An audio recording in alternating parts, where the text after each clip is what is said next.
പ്രിയപ്പെട്ടവരെ, ഇന്ന് ലോക പരിസ്ഥിതി ദിനമാണ്. മരങ്ങൾ നട്ടുവളർത്തിയും അവയെ പരിപാലിച്ചും മനുഷ്യജീവൻ ഈ ഭൂമിയിൽ നിലനിർത്തേണ്ട ബാധ്യത ഇന്ന് ജീവിക്കുന്നവരുടേതാണ്. ആ ഉത്തരവാദിത്വം നമ്മൾ നിറവേറ്റേണ്ടതായിട്ടുണ്ട്.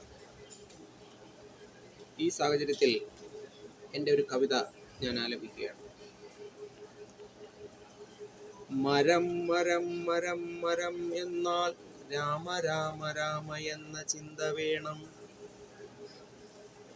മരം പൂത്താൽ നാടുണരും, നാടുണരാൻ നനവു വേണം. നനവിനായി ഉന്മയുള്ള മനം വേണം.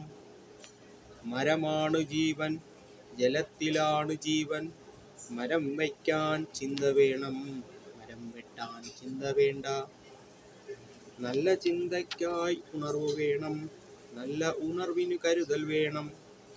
മരം മരം മരം എന്നാൽ രാമ രാമ രാമ എന്ന ചിന്ത വേണം. നല്ല ജീവനു തണലേകാൻ മരം വേണം, ജീവവായു ജനിക്കാനും മരം വേണം.